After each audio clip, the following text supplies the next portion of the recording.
கேட்க நேரமாக ஆக அந்த மாத்திரை எந்த விதத்திலும் வேலை செய்யவில்லை என்று இருவருக்கும் தோன்றியது. ஹரிஷ் சோர்ந்து போன வேளையில் திடீரென்று அவனுடைய போன் அடித்தது. காலர் ஐடியில் சந்தனாவின் பேர் வரவும் போனை எடுத்துக்கொண்டு கொஞ்சம் தள்ளிச் சென்றான். சொல்லு சந்தனா, அவன் கூற. ஹரி, நீ எங்க இருக்க? அப்பா ஃபாரின்ல இருந்து வந்துட்டாரு. நீ கொஞ்சம் நம்ம வீடு வரைக்கும் வர முடியுமா?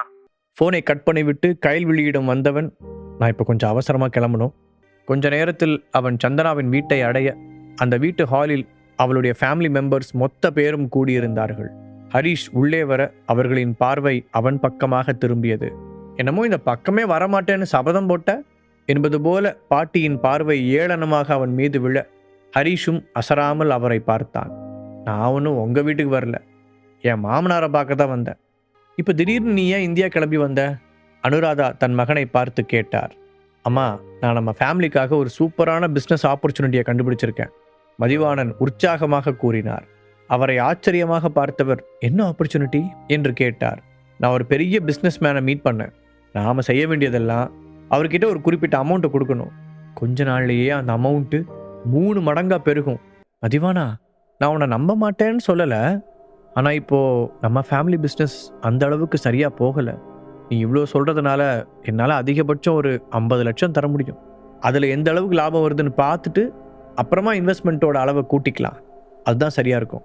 எதுக்கும் நாம் கொஞ்சம் பொறுமையாகவே போகலாம் என்று யோசனையுடன் கூறினார்.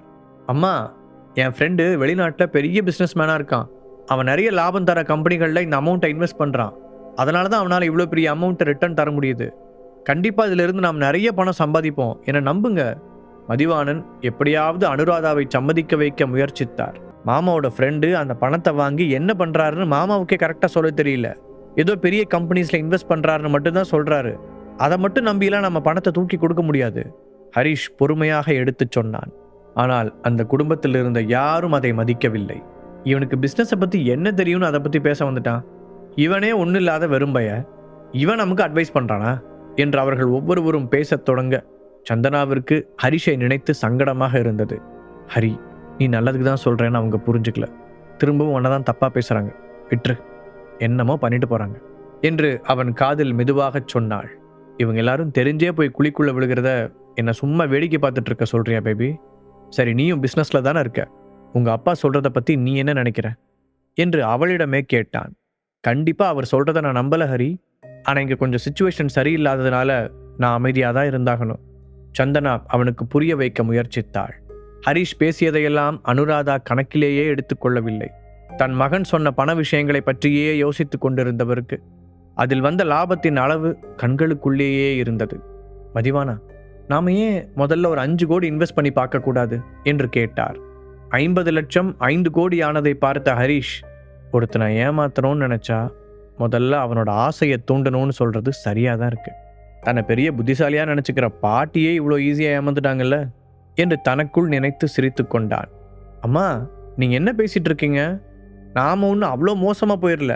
சென்னையில் இருக்க பணக்கார குடும்பங்களில் நாமளும் ஒருத்தங்க.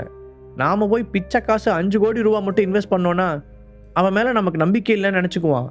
மதிவாணன் அழுத்தி சொல்ல அதை கேட்டு மற்றவர்களும் அமைதியாக இருந்தார்கள். அவர்கள் யாருக்கும் இப்படி ஒரு வாய்ப்பை இழக்க விருப்பமில்லை. சரி, அப்படின்னா நம்ம ஃபேமிலியிலிருந்து எவ்வளோதான் இன்வெஸ்ட் பண்ணலான்னு நினைக்கிற? அனுராதா முடிவாக கேட்டார். உடனே மதிவாணன், அம்மா, நம்ம பிஸ்னஸில் கிடைக்கிற மொத்த ஃபண்ட்ஸையும் இன்வெஸ்ட் பண்ணுறது பெட்டர்னு எனக்கு தோணுது. நமக்கு தேவையான அளவு ப்ராஃபிட் கிடைச்ச உடனே அந்த பணத்தை நாம் திருப்பி எடுத்துக்கலாம் என்று உற்சாகமாக கூறினார். பாட்டி, தயவு செஞ்சு மதிமாமா சொல்கிறத கேட்காதீங்க. திடீரென மாளவிகா சத்தமாக சொல்ல எல்லோருடைய கவனமும் அவள் பக்கம் திரும்பியது. மாமா சொல்கிற மாதிரி நாம் ஒன்றும் சென்னையிலேயே பணக்கார குடும்பம்லாம் இல்லை, அது உங்களுக்கே நல்லா தெரியும். எனக்கு என்னமோ இது கண்டிப்பாக ஒரு ஸ்கேமாக இருக்குமோன்னு தோணுது என்று தன் சந்தேகத்தை கூறினாள். மாளவிகா, நான் உன் பாட்டிக்கிட்ட தானே பேசிகிட்டு இருக்கேன். மதிவாணன் வேகமாக பதில் சொல்கிறேன்னு தப்பாக நினச்சிக்காதீங்க மாமா. நீங்கள் என்னதான் சமாதானம் சொன்னாலும் இதில் எனக்கு சுத்தமாக நம்பிக்கை இல்லை. மாளவிகா தன்னுடைய முடிவில் உறுதியாக நின்றாள். மாமா, அவங்க சொல்கிறதும் கரெக்டு தான். நீங்கள் இதை பற்றி எதுக்கும் நல்லா யோசிங்க. மனது கேட்காமல் ஹரிஷ் திரும்பவும் சொன்னான். இதை கேட்டதும் திலகாவுக்கு கோபம் பொங்கி கொண்டு வந்தது. உனக்கு என்னதான் பிரச்சனை? நீ ஒரு முட்டாளா இருந்தா இங்க எல்லாரும் அப்படிதான் இருக்கணும்னு எந்த அவசியமும் இல்லை என்று ஆக்ரோஷமாக கத்தினார். அத்தை, உங்களுக்கு விஷயமே புரியல. பணம் சம்பாதிக்கிறது அவ்வளோ ஈஸியா இருந்தா இந்த உலகத்தில் இருக்கிற எல்லாருமே இந்நேரம் பணக்காரனா தான் இருப்பான். ஹரிஷ் தன்னால் முடிந்தவரை அவர்களுக்கு எடுத்துச் சொல்ல விடாமல் முயற்சி செய்தான். ஆனால் அங்கிருந்த பேராசைக்காரர்களின் காதில்தான் அது ஏறவே இல்லை. நீ பேசாம வாயை மூடிட்டு இங்க இருக்கிறதுனா இரு, இல்லைனா வெளியே போயிரு. அதற்கு மேல் திலகாவால் தன்னுடைய கோபத்தை கண்ட்ரோல் செய்ய முடியவில்லை. அதுவரை சைலண்டாக இதையெல்லாம் கவனித்துக் கொண்டிருந்த கார்த்திக்கு சடனாக ஒரு யோசனை உதித்தது. அவனுக்கு மதிவாணன் சொன்னதிலெல்லாம் நம்பிக்கையே இல்லை. எந்த கிறுக்கன் கொடுத்த காசை 15 நாள்ல 3 மடங்கா திருப்பி கொடுப்பான்? அவனுக்கு நம்மளெல்லாம் பார்த்தா முட்டாள் மாதிரி தெரியுதா? ஆமா, இந்த பாட்டியை இவ்வளோ ஈஸியாக ஏமாற்ற முடியும்னு இவ்வளோ நாள் எனக்கு தெரியாம போச்சே என்று யோசித்தவன் மாளவிகாவைப் போலதான் அந்த யோசனைக்கு எதிராக பேச நினைத்தான். ஆனால் திடீரென்று மனதை மாற்றிக்கொண்டவன், மாளவிகா, மதி சித்தப்பா ரொம்ப நல்லவர். அவர் எப்படி நம்ம குடும்பத்துக்கு கெட்டது நினைப்பாரு? அவர் சொல்றது உண்மையிலேயே நல்ல ஐடியாவாக தான் தெரியுது என்று சொன்னான். என்ன சொல்ற கார்த்தி? பாட்டி ஆச்சரியமாக அவனை பார்த்தார். கார்த்திக் சந்தனாவிற்கு எதிராக சதி செய்தது தெரிந்த பிறகும் பாட்டிக்கு அவன் மேல் இருந்த பாசம் குறையவில்லை. இன்னொரு பக்கம் ஹரிஷ் யோசனையோடு கார்த்திக்கை பார்த்தான். இவன் ஒரு பைத்தியக்காரன்னு தெரியும், ஆனால் பிஸ்னஸ் விஷயத்தில் இந்த அளவுக்கு முட்டாள்தனமாக யோசிக்கிற ஆள் இல்லையே. அதுவும் சந்தனா ஃபேமிலியை கண்டாவே இவனுக்கு ஆகாது. இன்னைக்கு என்ன புதுசாக மாமாவுக்கு சப்போர்ட் பண்ணுறான்? ஹரிஷுக்கு சந்தேகமாக இருந்தது. அதே நேரத்தில் ஹரிஷை பார்த்த கார்த்திக்கின் கண்களில் ஒரு நச்சு பாம்பின் விஷம் தெரிந்தது. உன் பொண்டாட்டியை காப்பாற்றுறதுக்காக என்னைய அசிங்கப்படுத்தின, இனி இங்கே என்ன நடக்கப் போகுதுன்னு மட்டும் பாருடா என்று வன்மத்துடன் சொல்லிக் கொண்டவனின் மனதில் ஒரு பெரிய திட்டம் உருவானது.